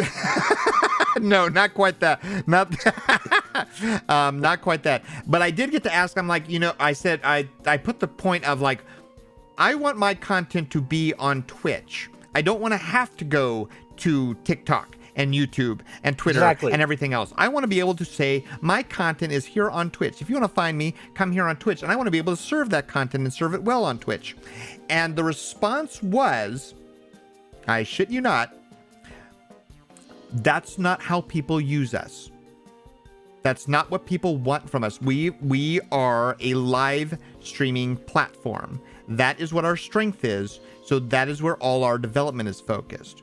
And that response reminded me a lot of something that my own, day job company does. That we do a lot of things. We do certain things and we do them very well. In fact, I think I to this day still say we do them better than anybody else that is in our field. But we do a lot of stuff that is not. We do a lot of stuff that we put out there that is horrible, and it's horrible for any customer that actually goes and buys it. And the response that I always get of why are we doing this and why are we not investing in it to make it better is that's not the point. The point is not that we make a service and we make it better. The point is feature parity. It is that we have a feature. It's that so the other guys that have that feature, we can say, oh, we do that too. It is not so that it's better than them. It is just so we have the talking point of, oh yes, we do that too. And that is the feeling that I got when I talked about anything that involved VOD content, was that the only reason that Twitch has it there as a part of the system is because it's so they can say we do it too. But it is not a focus of the company. It is not something that people use it for. Granted, it's because they use it because it's a horrible. They don't use it because it's a horrible system. But there is no. Yeah, that's exactly what I was going to say. But there is no desire to do it because the amount of effort that Twitch would have to put in to make their VOD content compete with YouTube or TikTok is so astronomical that the benefits that they would get off of it are not worth it. And obviously, if they're already starting to talk to us about needing to we have to keep the rev share down because otherwise we can't pay for our servers and just serving the live content. Like right now, I have the feeling that the feeling I got was that Twitch is very much all hands on deck. We're going to have to make our live streaming platform work as is because we literally don't have the money to do anything else or to invest in anything else but our live streaming platform. What is the point of Amazon? Why is Amazon in the picture? Why not? Why is this not just Justin TV the way it used to be before? What is Amazon doing? Well, actually, what is the parent company doing for Twitch? So the best thing is Amazon didn't buy Twitch for Twitch. Amazon did not buy Twitch for the Twitch gaming streaming service. Amazon bought Twitch for its video streaming technology, because I think they talked about that in their description of things. If you went to Amazon Web Services and you went to buy streaming video for whatever it was, you would be paying these amounts. That's because that's what Amazon bought. Amazon bought Twitch's streaming service and integrated that into AWS, which is their main, that's the product that they care about. They don't care about Twitch as the gaming thing. They care about being able to sell Twitch's streaming technology to other customers as part of AWS, which is that's their cash money. So okay. That in a way that that I didn't necessarily think of that, but still, it's still a it's a subsidiary, whatever that word is, of Amazon. Because when I'm thinking when I'm thinking Twitch, I'm thinking, well, this is owned by Amazon. I get my Amazon Prime. I get my Twitch benefits from having Amazon Prime. Along with all the other Amazon. Whatever they got, Amazon, not Netflix, and all that stuff. So it is within Amazon's bubble. Yeah, it is. Why, if someone would go up to the board at Twitch, right? Somebody, not Twitch, but Amazon. Somebody from Twitch. Goes up to the big guys, right? Maybe not Bezos himself, but the guys who deal with the money. Be like, look, we're so close to being a YouTube. We just need this, like a financial, a business plan, right? We just need somebody to be able to work on a website, a portion of the website for VODs or for uploaded videos or for short form TikTok fake. And we can monetize it this way, that way. We're going to get more people. We can get more people. We can attach it to to Amazon Prime and attach it to this and that, and we can. Yeah. Like, so Linda, I'm you sure- have a thought on this I want to get to, and then I have there's a thing that popped up that I want to address because it's going to relate very much to what you're talking about with why this would be that thing. But Lindy, what do you have to? You have a thing on? So I think that, I know that Amazon does a lot of things that it does not really support. There are lots of products and lots of services and lots of things that Amazon has done, and they don't give them the support that they really need to do to become a thing. Amazon is not very Amazon is not very good at supporting the things outside of its core product, being Amazon Web Services and the Amazon Store. Those are the things Google's they invest in. No, Google on the other hand will Stadia. run things. Yes, Google will let things Glasses. die, and there are plenty of things that Google lets die. And actually, I know the reason why Google lets those things die. But when you look at something like YouTube, Google decided to run YouTube at a loss for a very long time. Every year, YouTube would lose money for Google until they figured it out. Amazon doesn't do that. They don't do that at all. I mean, you can go through the list of things that Amazon has just let die. I mean, even something as simple as like their like book readers and Nook. So so Twitch is not going to get the support from Amazon that something like YouTube gets from Google. It's just not the way that their company functions. So there is one other thing that kind of has popped up, and it was something that was kind of hinted at a lot at TwitchCon, and somebody has now made a video which I think kind of leads into the whole support for things and kind of where things are going for this podcast. No, it's not a podcast. It's a talk show. There's a difference. It's a True podcast. Amazon is trying to force Twitch to turn a profit into helping it grow, and that goes into this point as well. One of the things that what is a Nook? Rip friends and host command. Exactly. What is a Nook? Pouring it for a couple of these. So one of the things they kept talking about a lot, that they started talking about a lot during this thing. It was a lot during the rev share talk. And it's kind of, I think this is kind of the point where we'll kind of wrap it up on this point, but I want to get everybody's thoughts on this. They talked about the value of Amazon Prime subscriptions. They talked about how easy it is to earn your money with Amazon Prime subscriptions, and they constantly said, if you can get people to subscribe with their Amazon Prime subscriptions, you're actually going to be getting a bigger rev share than the 70-30 split. It actually comes out to about 80 whatever it is or something like that. If you can get people to subscribe with their Amazon Prime subscriptions. The reason, though, and apparently this is what has come out, is apparently the reason why Twitch was pushing very hard for people to talk about the value of Amazon Prime subscriptions is that, along with the rest of the stuff that Amazon is doing because they want Twitch to make money, is that they are talking about pulling the Amazon Prime subscription from Twitch.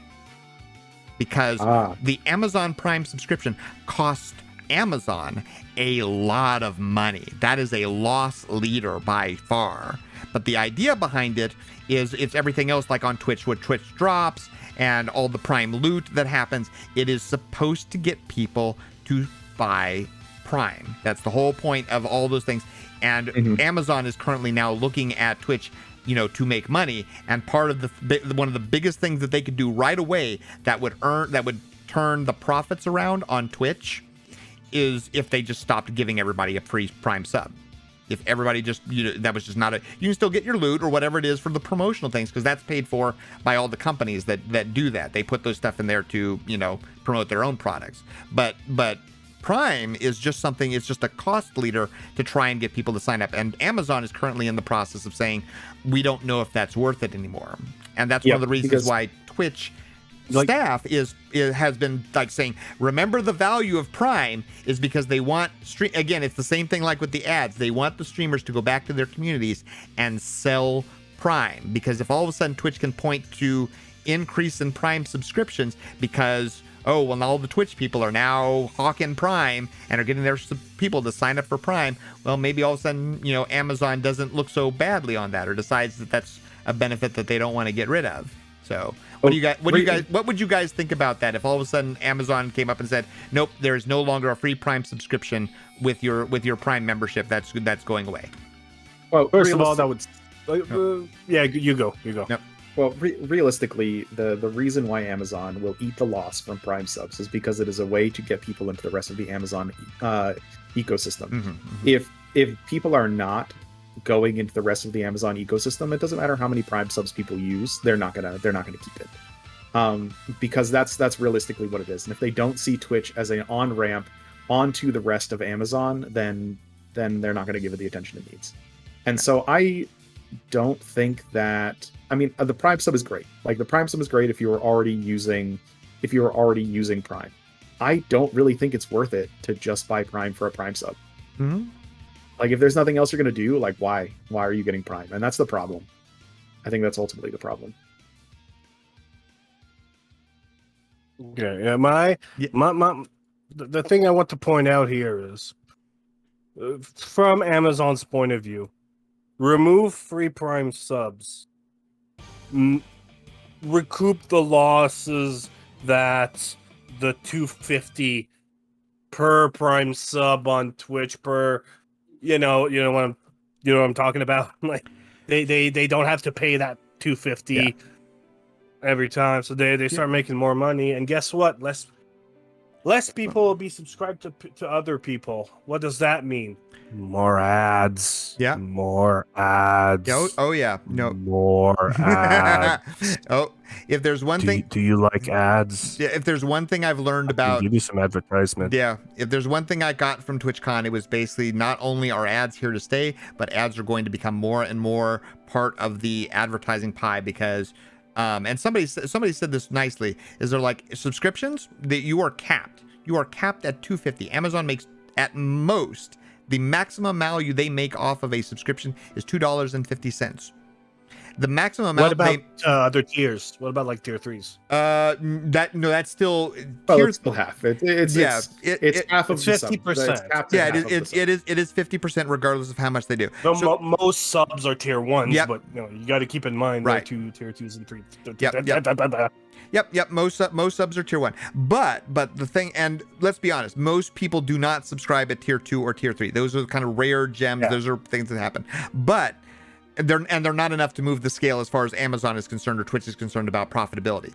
But ads, on the other hand, there is no limit on ads. There's no limit on the amount of money you can make on an ad. It's all about how much you can get. And Twitch constantly says that the value that their company gives is that their company targets people that are 18 to 24 years old, which is the prime advertising group for any company. They basically say, I think what they said, like 80, that 75. Explains why they want TikTok people to come over. 75% of the people that use Twitch are between the ages of 18 and 30.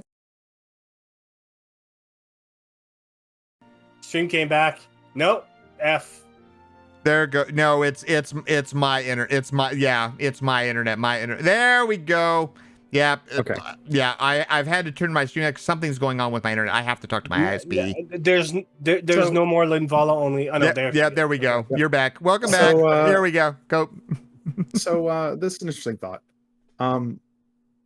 Twitch is constantly losing money for Amazon. Yeah, we kind of accepted that. That's why Twitch needs to become more profitable. Yeah.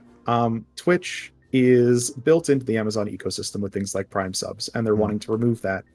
I wonder if this is setting up the grounds for a spin-off of Twitch as its own company, because Amazon cares about, or possibly a sale, but Amazon cares about the report that it gives to its shareholders every quarter. And if Twitch is continuing to impact their bottom line and they don't really see a method for it to become profitable, then if they spin off Twitch to another company, they can charge Twitch a different rate for Amazon Web Services and video streaming, which now becomes a net gain on their balance sheet. So I wonder if that's what this is all eventually going to head towards. If Twitch cannot turn it around, they might get spun off. Yeah, and that could be who knows what would happen to all of us at that point, because obviously if Twitch is not making money and it's only being sustained by being part of a larger company that can eat those losses, I think that'd be a huge tale to say, just kind of because live streaming is expensive. Live streaming is very expensive. That's one of the reasons why most sites don't. It's frozen for you. You may have to reload. Yeah, refresh, resync, go to YouTube. Yeah, and yeah, I mean that may be where it comes from. That may be where it ends up going in the end. But yeah, for now, I think it's still like oh. Yeah, I'm getting all the notifications that things are going horribly wrong, so we're probably going to try to wrap things up here. So let me just go ahead and try to do that with this. So we talked about like what you guys thought about, kind of the thoughts of TwitchCon and all the things from that. What are you going to be looking for from Twitch? Like both of you had pretty kind of either lackluster or almost negative kind of opinions about Twitch and their things after all of this. What are you going to be looking for in the next couple of months that are going to, maybe assuage your things or give you more comfort or, like I think my thing was I remember after TwitchCon, I put down my reaction was that I am very excited now to be a streamer. I'm not exactly excited to be a streamer on Twitch. Like I was motivated to be a better streamer and to do things as a streamer, but I'm not necessarily, that excitement doesn't necessarily transfer over to the platform. And I'm not like super excited. I'm super excited to be a streamer, but I don't feel like I have to be on Twitch to do that. But what would you guys like to hear from Twitch? Or what are you going to be looking for in the next couple of months or so that you hope that Twitch does, or that you hope that you see that will make you more, happy about the platform, or, kind of get over the TwitchCon announcements and get you back to, wanting to be good on Twitch? Like personally, like just the fact that I learned about that the $50 payout thing's a thing, that's a big motivator right there. Like, Cool. And because I've been affiliate for 4 months, maybe 5, and I only had like one payout. So if that is true, then $50 not too hard to get to. So it's kind of, I know I'm not doing it for the money, but the money is nice. Right? So it's a motivator. So you're talking about more things that would be around like getting you paid more, or getting you paid more often, or anything like that. Those are all things that you'd love to see. Yeah, those are things I'd love to see, but obviously it's not just that. The website needs to work on its discoverability. Like it's apparently like there's something I wanted to talk about, although now we're ending, so maybe take it another time. But the whole tags thing. Yeah, we'll discuss that another time, and hopefully we'll closer when hopefully we'll bring that as a topic up when they actually officially announce it, because I'd love to have more, like, I'm going off of the words of somebody. My description of the whole thing was kind of off of a CEO type of thing, and we don't, and I would much rather have something that's a little bit closer to release on side. So, but yeah, that's good stuff. I like that. I think that would be, it's good to hear that those are things for you. Like just general improvement on the website on discoverability.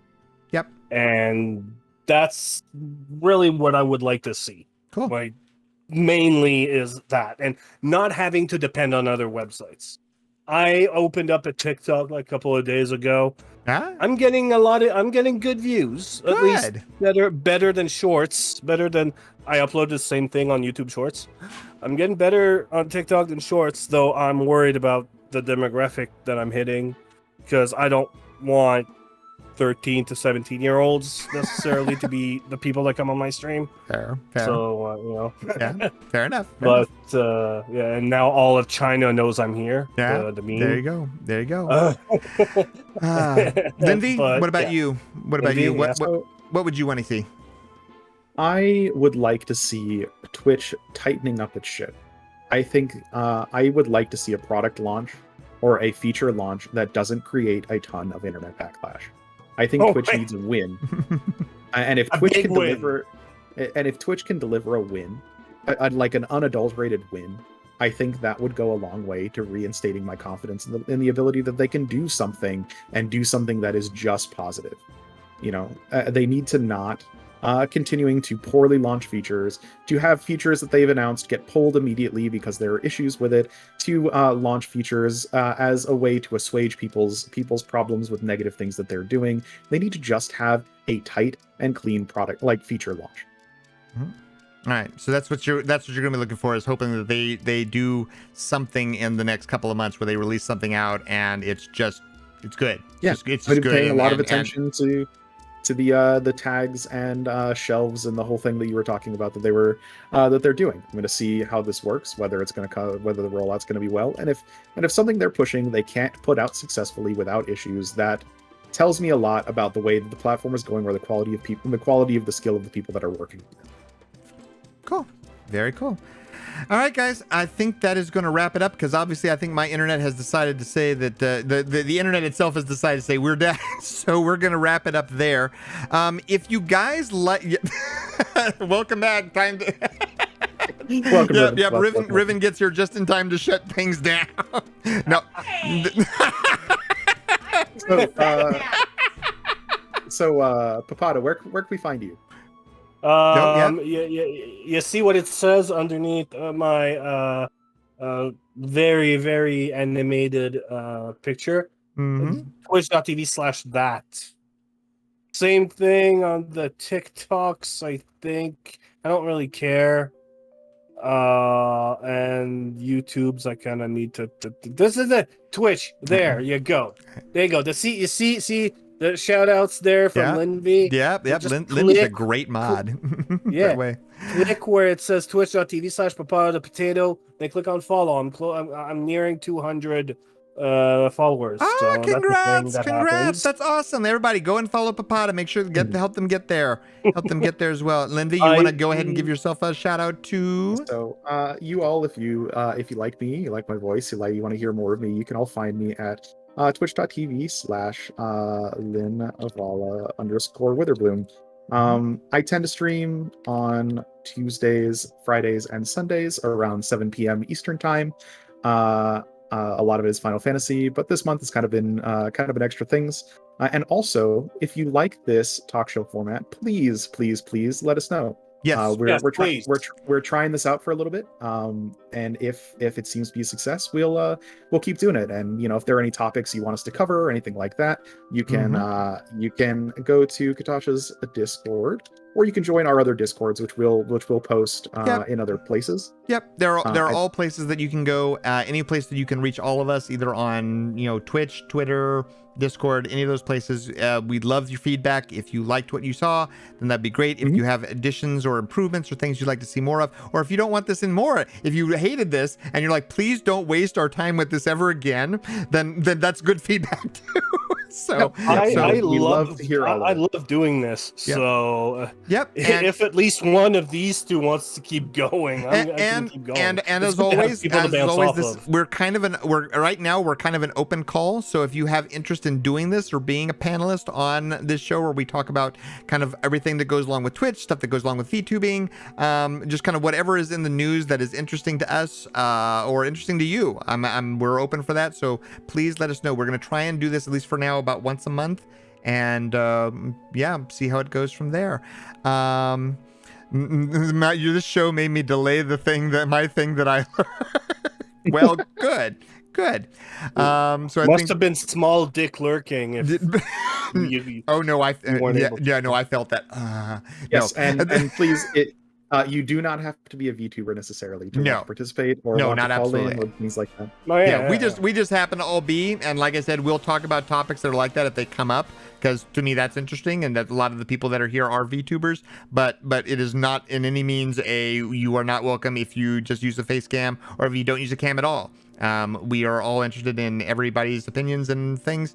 And, if the guest star thing comes out, maybe we'll start doing call-in shows and you can queue up to ask questions or things of the panel and stuff. I'm supposed to be writing a paper. Oops. I'm going to simulate a call that we're going to get, I'm sure. Hi, my name is Simp3000. Which one of you has the biggest boobs? So, are we talking about relative to body size or Relative to body size. Because I think relative to body size, it's probably Kitasha. If we're talking Yeah. objectively, it's probably me. Yeah, I'm Well, small boobs. Biggest boobs, of course. So yeah, that's where we're gonna end it for now. So thank you guys so much for sticking around and hanging with us for talking about all these things. We are going. Well, actually, let me ask you guys.